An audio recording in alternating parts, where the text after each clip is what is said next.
시작합니다. 317일 만에 133명의 증인이 나왔고 재판만 100번이 열렸습니다. 박근혜 전 대통령 법원의 선고를 앞두고 방금 전 검찰 구형이 나왔습니다. 검찰은 피고인 박근혜 전 대통령에게 징역 30년에 벌금 1,185억 원을 구형했습니다. 김광선 변호사와 자세히 살펴보겠습니다. 어서 오십시오. 네, 안녕하세요. 자, 검찰이 징역 30년을 구형했습니다. 어떻게 보십니까? 일단 예상했던 것이 아닌가 싶습니다. 일단 최순실 씨에 대해서는 25년형 구형했어요. 네. 그리고 선고는 20년이 됐지 않습니까? 네. 그런데 박근혜 전 대통령은 이번 국정농단, 특히 뇌물죄 관련해서는 공무원의 위치잖아요. 그래서 주범이라 할 수 있고, 또 최순실 씨에 비해서 이제 다른 범죄 사실이 추가된 게 있기 때문에 네. 구형량은 더 높아질 수밖에 없고, 일반적으로 유기징역의 이제 최상한은 이제 30년입니다. 그런데 30년은 한 개의 범죄 사실 때 그렇게 되는 거고요. 네. 다른 범죄 사실은 이제 경합범이라고 해서 지금 특가법의 뇌물수수가 1억 이상인 경우에는 10년 이상 무기징역이거든요. 그러면 10년 이상 30년이에요. 네. 그렇지만 또 경합범 가중을 하면 45년까지도 구형을 할 수 있고 선고할 수가 있는데 아마 여러 가지 사정을 감안해서 한 개 범죄 사실의 최고의 유기징역형인 30년을 구형하지 않았나 싶습니다. 네. 말씀하신 것처럼 최순실 씨는 구형량이 25년에 선고가 1심이지만 20년이 나왔단 말이죠, 징역. 근데 이제 그것보다 더 높단 말이죠. 물론 구형량에 따라 선고 형량이 나오는 건 아니지만 네.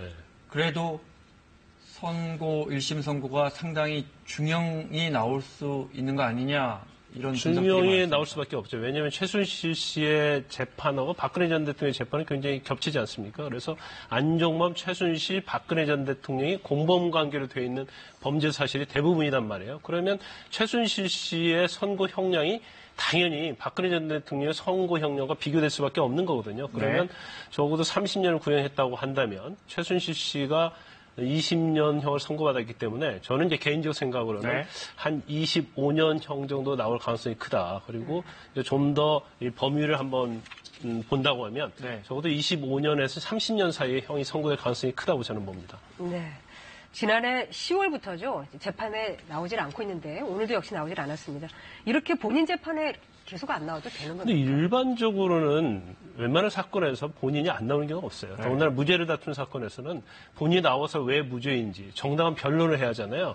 그런데 본인이 안 나오는데 우리가 일반적으로 궐석재판이라고 얘기를 하죠. 궐석재판은 사형, 무기 또는 3년 이상의 징역이나 금고형이 있어서는 반드시 또 변호인이 있어야 돼요. 그런데 이제 본인 자체는 이제 보이콧을 하면서 안 나와서 결국 이제 막판에는 이제 국선 변호인이 선정돼서 재판했고, 그리고 궐석 재판은 일반적으로는 본인의 어떤 책임 있는 사유로 인해서 안 나오는 경우는 궐석 재판할 수 있고요. 아니면 행방불명된 따르지 소재불명된 게 궐석 재판할 수 있는데 대부분 재판에서 자기가 무죄라고 주장한 사건은 정말 재판에 반드시 나옵니다. 그런데 이제 박근혜 전 대통령은 약간 전 대통령은 좀 정치적인 그런 생각을 좀 하고 있는 것 같을 보이고, 아마 선고를 할 때 그 부분에 있어서 양형에 있어서 굉장히 좋지 않게 작용을 했다. 그 문구가 반드시 들어갈 거예요. 제가 볼 때는. 그러면 반성도 하지 않으면서 재판에도 어쩌면 국가적인 어떤 시스템에 전혀 여기에 협조하지 않는 그런 모습들은 양형에서 불리한 요소로 작용할 수밖에 없는 거죠. 지금 국선 변호인도 만나고 있지 않잖아요. 변호인을 만나지 않은 상태에서 이 재판이 제대로 잘 진행이 될 수 있을까 그러면 어쨌든 싶어요. 오늘 예를 들어 오늘 결심 공판에도 국선 변호인이 옆에 지금 이제 자료화면에는 유영하 변호사가 앉아 있었지만 유영하 변호사 이제 더 이상 일 안 하는 거예요. 사임을 했어요. 국선 변호사는 그러면 박근혜 전 대통령을 접견도 하지 않고 지금 오늘 그냥 재판에 와 있는 거예요? 원래는 이제 선고하는 날은요, 변호인이 참여할 필요가 없어요. 그러니까 피고인만 있으면 됩니다. 그렇지만 아마 중요한 사건에 있어서는 변호인이 선고 형량을 한번 들어보기 위해서 참여하는 경우가 있죠. 그렇지만 이제 선고 공판 자체도 본인이 없어도 선고를 할 수 있어요. 그런데 일반적으로는 선고는 일단 본인을 반드시 소환을 하고요. 그 날짜에 선고 일자에 출석을 안 하면 선고를 연기합니다. 대부분 많이. 그런데 아마 박근혜 전 대통령 같은 경우에는 선고 때 안 나올 것이 너무 명백하면 선고 연기하지 않고 당일날 그냥 박근혜 전 대통령 불출석 상태에서 선고할 가능성이 크죠. 그렇군요. 오늘 그 검찰이 구형한 혐의에 올해 추가로 기소된 게 있죠. 국정비, 특수활동비 35억 원 수수 혐의. 이거는 포함이 안 된 거죠? 그렇죠. 이건 다른 재판부에서 재판을 하고 있어요. 그런데 지난번에 12일이던가요, 지난? 그때 준비기일인가 했었는데, 네. 준비기일은 뭐 정식 재판 들어가기 전에 이제 쟁점을 정리하고 이제 증거에 관한 동의부동의 이제 그런 것들을 확인하는 자리거든요. 근데 네. 그때도 안 나왔죠. 그래서 아마 이 국정특활비와 관련된 이제 별도의 재판 받고 있는 것도 안 나올 가능성이 크고, 근데 여기서 말이죠. 물론 오늘 결심이 된 그런 재판의 형량 굉장히 중요하죠. 그런데 사실 그 재판도 국정특활비 재판인데 뇌물수수인데 특가법상 뇌물수수예요. 그래서 1억 원이 넘기 때문에 징역 10년 이상 무기징역이기 때문에 아무리 재판부가 최저형을 준다 하더라도 5년 이상이 되는 거거든요. 그러면 결과적으로 이 재판과 같이 합쳐지면 형량이 굉장히 크다고 볼 수 있는 거죠. 네. 1심 선고는 지금 말씀하신 이제 국정특활비는 또 따로 선고가 나오겠군요.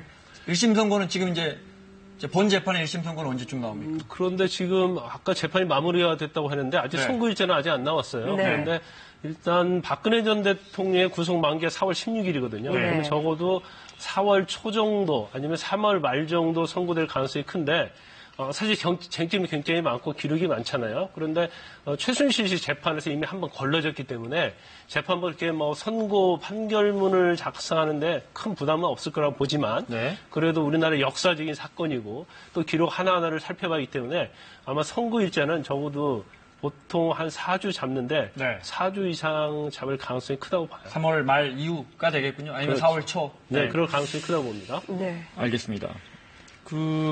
만약에 20년 이상 나온다면 앞서 25년 정도라고 조심스럽게 전망해 주셨는데 1심에서 지금 변호사도 선임하지 않고 있고 항소를 안 할 수도 있는 거 아닌가라는 생각도 들어요. 왜냐하면 어차피 뭐 항소하고 대법까지 간다고 해도 많이 형량이 줄어들 것 같지 않다면 정치적인 해법을 기다릴 수 있는 거 아닌가.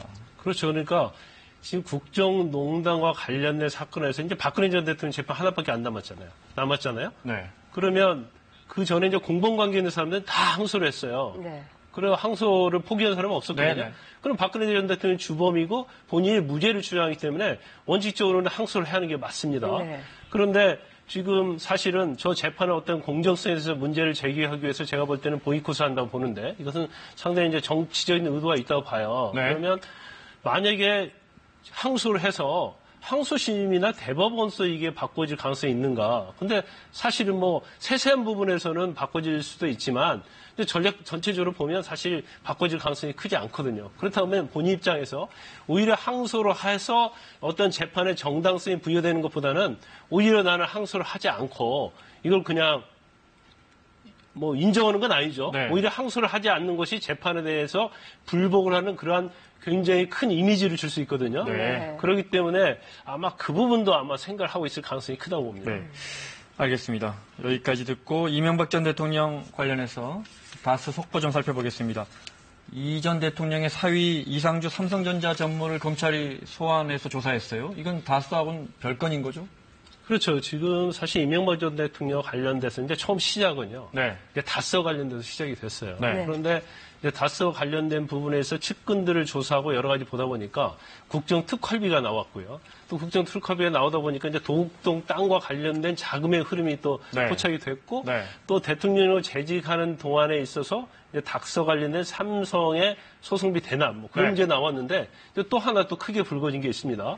그러니까 이명박 전 대통령이 재임 기간 때 어떤 금융기관의 기관장으로 청탁을 받고 뇌물을 받았는데 그 뇌물을 뭐 직접 받은 게 아니고 네. 그 자기의 사위 통해서 이렇게 받았다는 거죠. 그런데 이 사유가 사실은 검사 출신이고요. 네. 2004년도, 2008년도에 이제 삼성에서 상무 보로 근무를 했어요. 네. 그 당시에는 검사 출신인데 이제 그렇게 갔습니다. 네. 그런데 이명박 대통령이 대통령에 취임한 이후 이제 2008년에 해외 법무 상무로 승진을 해요. 네. 그래서 이건 굉장히 대통령의 사위팀 특혜가 아니냐 이제 그런 말이 많았었는데 네. 이제 금융기관 인사청탁과 관련해서 이 사위를 통해서 여러 번에 걸쳐서 이제 네. 수억 원을 받았다는 혐의를 검찰이 잡고 네. 한남동 자택에 대해서도 압수수색하고 네. 조사를 하고 한 거죠. 네. 또 이명박 전 대통령의 아들 이시영 씨 다스 네. 논란의 핵심 인물 중에 하는데 검찰이 비공개로 소환 조사를 했어요. 이제 사위 이제 아들 불렀고 사위 불렀고요. 네. 그 다음은 제가 볼 때는 아마 형인 이상은 씨를 네, 네. 마지막으로 조사를 하고 그 다음에 이명박 전 대통령을 조사할 가능성이 크다고 봅니다. 네. 근데 사실 이시영 씨는 뭐 아들이긴 한데 네. 다스의 실소유주와 관련된 부분, 또 네. 도곡동 땅과 관련된 부분, 또 다스의 협력체와 관련된 부분에 있어서 이명박 전 대통령이 실소유주냐 아니냐에 있어서 굉장히 중요한 역할을 하는 네. 사람이에요. 화면에 네. 이시영 씨입니다. 네. 그렇죠. 그래서 본인이 다스의 협력사인 이제 SM이라는 회사를 설립해서 거기 최대 주주거든요. 근데 최대 주주로 있으면서 다스의 협력사들도 인수를 합니다. 특히 지금 문제의 중심이 이제 다원이라는 회사인데 네. 그 회사에게 일감을 다스에서 몰아주고 그 다음에 뭐 돈을 빌려주는데 120억, 23억인가요? 빌려주는데 담보 없이 한 2% 이자로 빌려주는 거예요. 네. 그래서 그 회사가 안 되면 이건 떼이는 돈 아니겠습니까? 이제 그런 것처럼 굉장히 우회적으로 편법 승계한 게 아니냐. 특히 그 이상은 회장의 아들 이제 이동영 씨, 네. 이제 사촌 관계지 않습니까? 이동영 씨와 관련해서 이제 다스 내에서도 이제 권력 다툼이 좀 있었던 거 보이고, 이제 최근에 나온 녹취 파일들이 있단 말이에요. 네. 거기 녹취 파일의 전체 취지를 보면 이시영 씨가 실세인 것을 보이고 내용 중에 뭐 거의 MB가 관여를 한 것처럼 다 나와 있거든요. 그래서 이제 이시영 씨가 사실은 MB의 다스의 실소유자 아니라는 데서 굉장히 중요한 역할을 했을 뿐만 아니라 이시영 씨의 어떤 행동 자체가 네. 이걸 진실을 밝히는 데 있어서는 굉장히 중요한 부분이라고 볼 수 있죠. 네. 그 점에서 그 이시영 씨가 입사 4년 만에 이제 회사 실거를 장악을 하고 이동영 씨를 사실상 이제 밀어냈다면 네, 내쳤다고 그러죠. 예, 내쳤다고 했을 때 만약에 MB 측 주장처럼 이상은 회장 소유라면 그 이동영 씨가 밀려날 리가 없을 것 같은데 말이죠. 그건 당연하죠. 그러니까 이동영 씨, 그러니까 이상은 씨가 다스의 최대 주주라고 한다면 네. 그건 당연히 아들에게 물려주는 게 맞겠죠. 그리고 그 회사 내에 이상은 씨가 뭐 인사권이랄지 모든 거에 대해서 행사를 하고 경우에 따라서는 뭐 아들인 이동영 씨가 다 해야 한단 말이에요. 네. 그런데 다스에 대해서 이시영 씨는 1% 지분도 가지고 있지 않거든요. 그런데 지금 관련된 사람들, 뭐 청계재단의 뭐 이병호 씨랄지 네. 아니면 뭐 금강, 그러니까 네. 다스의 협력체죠. 네. 금강의 뭐 이영배 씨 이런 네. 사람들이 다 이시영 씨가 인사권을 쥐고 있었다는 거고, 그 다음에 전혀 다스의 지분도 가지고 있지 않는데, 뭐 예를 들어서 중국의 해외 법인이 9개 정도 있는데, 네. 거기서 해외 법인장을 5곳을 하는 거예요. 네. 그리고 4년 만에 뭐 재무 총괄 전무로 뭐 승진하고, 네. 그렇다고 한다면 이명박 전 대통령이 이시영 씨를 통해서 다스라지 협력업체를 다 컨트롤하고 또 그러한 것들을 일감 몰아주기를 통해서 편법적으로 상속을 대비해서 승계 작업을 한 것이 아니냐 네. 이렇게 검찰은 보고 있는 거죠. 네. 자, 하지만 이명박 전 대통령은 기회가 있을 때마다 도곡동 땅도 그렇고 다스도 본인과는 무관하다, 내 것이 아니다 이렇게 강조해 왔는데요. 잠깐 들어보겠습니다. 그 땅이 제 것은 얼마나 좋겠습니까? 정말 좋죠. 그건 저 큰 재산인데요. 그거 나하고 친인척이라는 뻔히 아는 그 회사에다가 정보를 줘가지고 일을 한다. 그렇게 저는 어리석지는 않습니다. 자, 국민들이 시청자분들 생각에 근데 다스가 이명박 전 대통령 것이냐 아니면 그냥 이상은 씨 거냐 이게 뭐가 중요하냐 이렇게 또 궁금하실 수도 있을 것 같아요. 이게 굉장히 중요한 부분이죠. 그래서 이제 다스는 누구 건지 얘기가 네. 계속 나오는데 이제 다스 자체가 이명박 전 대통령의 것이냐 아니냐는 네. 사실은 지난 2007년도 대통령 선거 때 이제 네. 가장 문제되는 게 BBK 아니었습니까? 네. 그러니까 그때는요.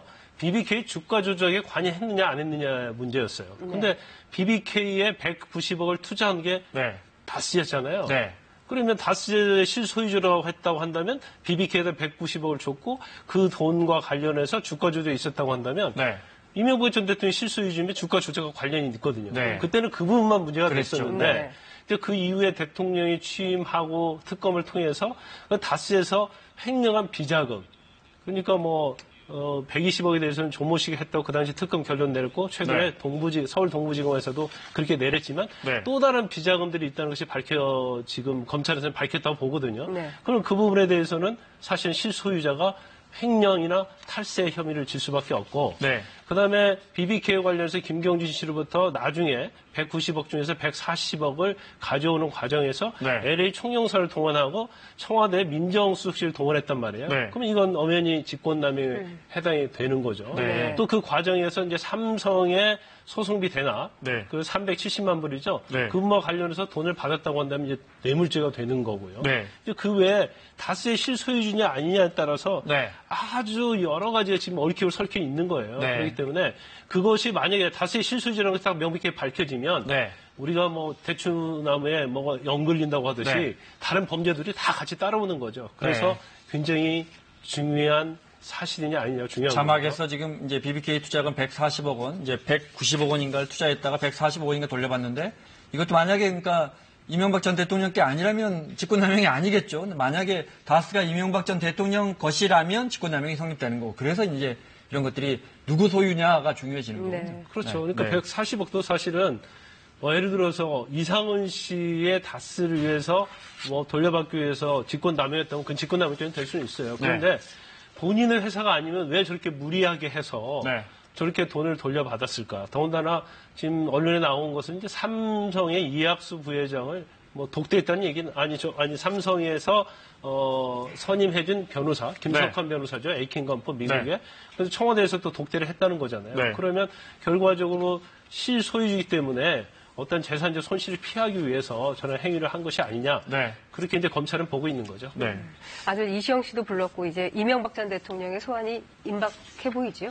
그렇죠. 아까 말씀드린 것처럼 일단 이상은 씨를 부르면 네. 그 다음에 이명박 전 대통령이 타깃이 될 가능성이 크다고 합니다. 네. 크다고 봅니다. 그런데 사실 이제 조사 방법을 어떻게 할 것이냐. 화면에는 큰형 이상은 회장입니다. 네. 네. 조사 방법을 어떻게 할 것이냐. 뭐 어쨌든 간에 여러 가지 범죄 사실이 있지만 이제 전직 대통령은 맞거든요. 그래서 검찰에 소환해서 조사할 것인지 네. 아니면 제3의 장소를 정해서 조사할 네. 것인지 네. 경우에 따라 이제 방문 조사도 아마 검토를 하고 있을 겁니다. 그렇지만 이제 제가 볼 때는 조사 자체는 뭐 이명박 전 대통령은 뭐 당연히 부인할 거예요. 네. 그렇지만 이미 검찰에서 워낙 많은 증거를 확보하고 있기 때문에 네. 이명박 전 대통령이 방어하기는 쉽지 않다. 이렇게 네. 말할 수 있습니다. 알겠습니다. 영장 청구하겠죠? 저는 영장 청구할 수밖에 없다고 봐요. 뭐 굉장히 뭐 우리 역사에 불행한 일은 맞습니다만은 그 이유는 일단 범죄성이 굉장히 많죠. 그리고 대통령으로 해서는 안 될 일이 굉장히 있었을 뿐만 아니라 또 형평성에 관한 문제가 있어요. 그러니까 이와 관련된 조그만 일을 이명박 전 대통령을 도와준 사람들이 다 구속돼 있거든요. 네. 그런데 가장 주범이고 범죄 사실이 많은 이명박 전 대통령을 구속하지 않는다고 하면 형평성의 문제가 있을 뿐만 아니라 국민의 입장에서 보면 납득할 수 없겠죠. 김강삼 변호사의 설명 들었습니다. 고맙습니다.